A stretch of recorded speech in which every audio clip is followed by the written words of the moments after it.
There's no evidence that life in the universe requires the existence of humanity. This statement may sound cold, even offensive to our deepest pride, the belief that we are the center of everything.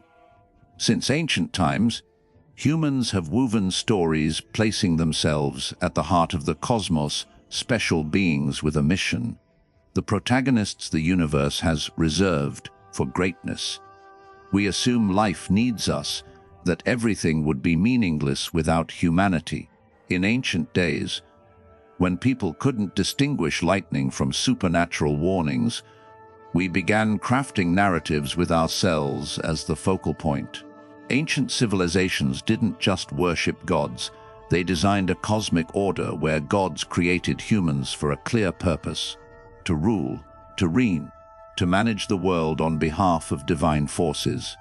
In that worldview, humans weren't random creatures, but bearers of a grand mission, one woven into ever more epic tales. This collective human ego grew taller. The story that God created man in his own image wasn't just religious comfort. It was a way to solidify the ego at a civilizational level. Humans weren't merely special, they were sanctified. Other species existed to serve animals for riding, birds for signaling weather, land for farming, trees for shade and temple building. Everything was positioned to revolve around humans, like planets orbiting the sun. The universe wasn't a habitat. It was a stage, and humans, naturally, were the starring role. As we entered the era of classical philosophy and science, the language changed, but the focus didn't. Instead of saying, God wills it, thinkers declared human nature itself was great. Mysticism gave way to reasoning, but humanity's central role remained, just cloaked differently. In Greek thought, especially through Plato and Aristotle, humans were seekers of truth, rising above animal instincts. Reason became the new divine mark. From there, Western civilization built a system where rationality equaled value, and humans grew ever more deserving of existence. In modern times, as religious systems faded in favor of science, one might expect humanity's ego to humble itself. But it didn't. We abandoned God but worshipped progress instead. If humans were once God's image, now they were the pinnacle of natural selection, the apex of evolution. Programming, conquering space, extending life, all these reinforced humanity's centrality, not as a theological hub but as a technological and intellectual one. Instead of praying, modern humans invent. Instead of sacrificing, we measure, model, and quantify. Yet the deeper goal remains unchanged: to feel special, unique, irreplaceable. In human rights declarations, planetary rescue missions, and sustainable development philosophies, there's an unspoken assumption. Humans are the core, to be preserved and elevated. This isn't to deny the moral or scientific values humanity has created, but to highlight a persistent truth: the human ego endures. No matter how the language shifts, it may abandon religious faith, but clings to the idea that we're the only beings capable of self-reflection, as if that alone secures our central role. We no longer say, God needs us, but we still believe the universe does. The illusion of centrality remains unshattered. From a biological perspective, humans aren't the center, but a random product of a long chain of mutations and selection. In the 3.8 billion years of life on Earth, Homo sapiens' appearance is a tiny, almost negligible sliver. If Earth's history were a 10-meter scroll, human civilization would be a speck of dust at the end. All our achievements, fire, writing, philosophy, the internet, came late, not as the foundation but as a fleeting afterthought. In the vibrant ecosystem blanketing this planet, humans aren't the critical link. Plants, bacteria, fungi, insects, the systems we barely notice, are the true foundation keeping life in balance. The most vital biological processes, like photosynthesis, decomposition, and nutrient recycling, don't need humans. Life on Earth operated for billions of years without us, And if humanity vanished tomorrow, most species wouldn't call it a catastrophe. They'd adapt, thrive, or evolve in entirely new directions. Statistics show that 99% of all species that ever existed are extinct. This isn't an indictment, but a testament to life's constant experimentation, elimination, restructuring, and transformation. No one judges extinct species. No cosmic council decides which species deserves to linger. Species arise and vanish as a natural part of life's flow, without sorrow, joy, or attachment. In that context, humans are just one of millions of biological variants, perhaps a step forward, perhaps a failed experiment in the long run. From a cosmological view, humanity's smallness becomes even clearer. Our solar system, orbiting an average star in a spiral arm of the Milky Way, is a speck among hundreds of billions of galaxies, each containing hundreds of billions of stars. Each star could host planets. This vastness doesn't just overwhelm, it reveals a cold truth: the universe doesn't need human observation to function. Planets spin, stars burn, and supernovae explode in the dark void, whether anyone sees them or not. The light we catch from distant celestial bodies was emitted millions, even billions of years ago, before humanity existed. Even if no conscious being ever saw that light, it still exists, spreads, and fades. Human observation has no impact on its objective motion. There's no sign the universe waits for humans to discover it, nor evidence that our presence makes it more complete. The laws of physics, gravity, electromagnetism, quantum mechanics, don't require human thought to operate. They didn't begin when discovered. They've always existed, silently functioning, named or not. In this reality, the entire sense of centrality humanity has built lacks any objective foundation. The universe doesn't reject us, but it doesn't acknowledge us either. Its indifference isn't malice, it's absolute impartiality. It doesn't care if we exist, have meaning, or leave a legacy. This is perhaps the deepest truth the human ego struggles to accept. Life, in its purest essence, isn't moral. It isn't inherently good or deliberately evil. All judgments of good or bad are human consciousness projecting onto life's phenomena to understand, control, or cope with an unpredictable world. Strip away those interpretations, and life reveals itself as it is: emotionless, purposeless, impartial. It doesn't arrive out of love or depart as punishment. It simply unfolds, coldly, indifferently, with no one directing it. We often mistake nature for kindness, calling forests Mother Nature, rivers gentle flows, skies loving shelters. But those images aren't in nature, they're in our psyche. Forests don't nurture us, rivers don't flow for us, skies don't clear for us. Droughts, storms that erase villages, fires that consume ancient forests, these aren't acts of anger or lessons.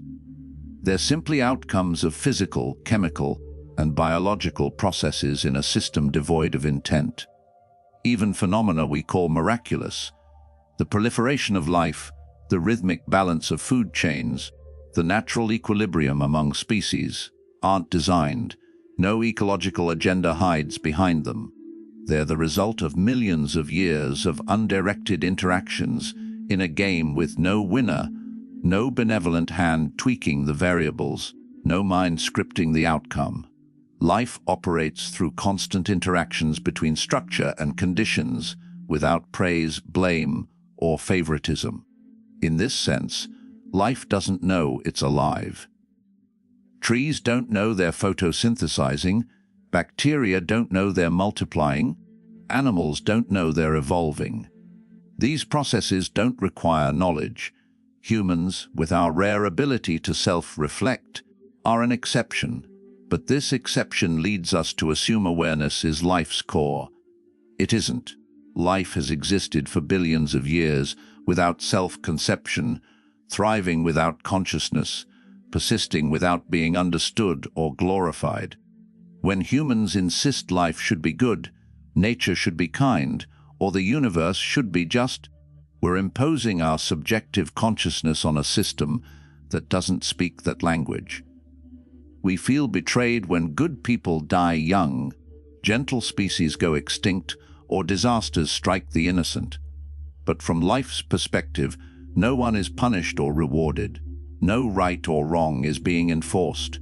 Everything just happens, like water flowing downhill, wind whistling through a canyon, or a rock falling due to gravity. Life doesn't exist to please us, nor does it need our approval to function. In this realization lies something cold but profoundly true, not cruelty, but impersonality, not injustice, but a non-human system. A vast system operates without a center, purpose, or soul, yet it proliferates, expands, and transforms endlessly. If humans dare to face this, we stop seeing ourselves as the protagonists in a story with an ending. Instead, we become a fleeting breath in a symphony without a conductor. When the ego is no longer the center, it begins to waver, not logically, but as a deep panic within our sense of being. The need to be recognized, needed, or part of a purposeful framework has long been an invisible foundation, making us feel our lives have reason. When that foundation crumbles, what remains isn't a new answer but an unnamed void. No one summons this void, but when it appears, every system we trusted starts to shake. The question, "Who am I if no one needs me?" isn't just about social value. It strikes at the root of the ego, which craves others to reflect its existence. If no one sees me, if I have no role to play, if no value system supports me, what am I but a fleeting form in this moment? This question isn't solved by philosophy or soothed by comfort. It lingers, a quiet abyss within daily life.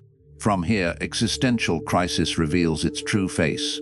Unlike ordinary psychological shocks with clear causes, this crisis is the collapse of the entire framework of meaning. Past comforts, everything happens for a reason, live with purpose. Everyone has a unique mission, now ring hollow. Not because we've lost faith, but because we see these concepts were always decorative patches, pretty but unattached to life's reality. As emptiness sets in, part of us resists. The ego scrambles to resurrect old ideals or craft new illusions, a new philosophy, a new spiritual goal, a new reason to live, disguised more cleverly. But if our honesty is strong enough, we stop patching. We let the structures collapse without salvage. Layer by layer, morals, ideals, religion, missions, knowledge, fall away, not destroyed but shed, because there's nothing left to hold them. At this stage, many feel profound disorientation, nothing to believe in, nothing to aim for, no one to become. Old efforts feel like flailing in a void, touching nothing, with no anchor for traction. This state defies language because familiar concepts lose their footing. There's no good me or bad me, no right path or lost way, no high or low. Only a bare presence remains, unnamed, purposeless, directionless. Yet, paradoxically, in this unnamed emptiness, something emerges, not an answer or a new system, but a pure silence needing no explanation. Here, life is no longer assigned meaning, no longer serves anything, and needs no validation of right or wrong. This isn't loss, it's restoration. The old order dissolves, not into ruin, but into a state of being that was always present.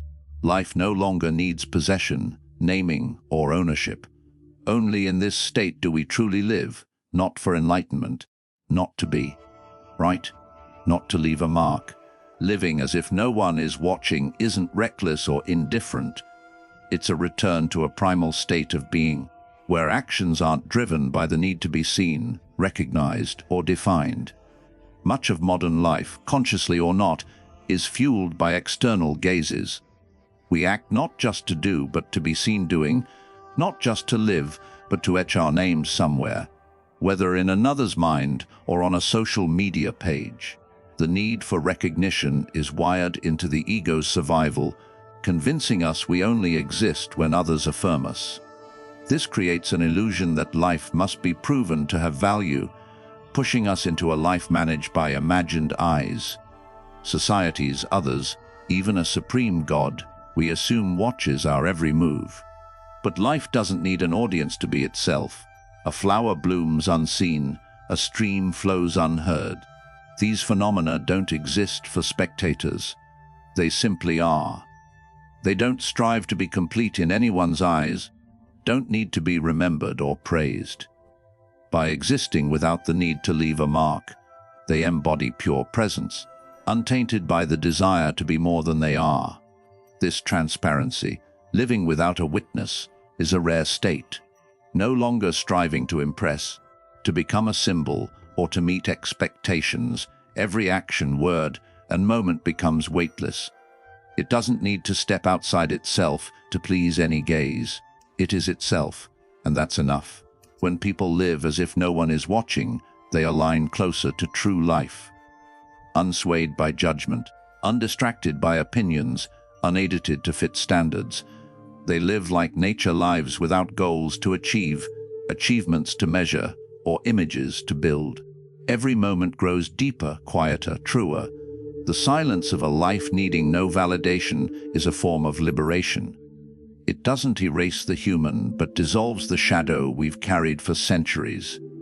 The shadow of expectations, images, and dreams of being immortalized. Free from the question, what will others think? We become humble parts of the vast stream of life, like a leaf falling unannounced, a wind without a name, or morning light needing no recognition. Only then do we truly live, not to leave something behind, not to prove anything, but because life unburdened by imposed reasons is reason enough. When all layers of meaning fall away, when reasons to live vanish, and the urge to become someone fades, what remains isn't nothingness, but a simplicity too pure to reduce further. This existence, like a speck of dust floating in light, takes no space, stirs no commotion, demands no attention. Yet it's fully present, unhidden, unadorned, unperformed. It neither blends in nor rebels to stand out. It's simply a fragment among countless motions, claiming no special place, rejecting nothing. When we're no longer the center, we glimpse life's deeper order, one that revolves around no one, but gives everything its place.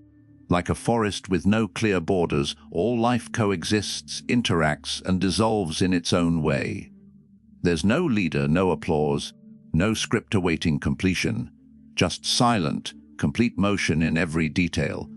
Living this way, we don't vanish, but we cease to be someone specific. We're no longer the anchor of any story, the teller, listener, or hero in our imagined journey. We become a space, not empty, but uncluttered by ego. A transparent space where life flows unobstructed, not because we're important or enlightened, but because life doesn't need us, yet flows through us, if we're still enough not to disrupt it. Thank you for joining the Stoic Path community, not as a spectator, but as someone truly listening to yourself. See you in the next quiet moment of awareness.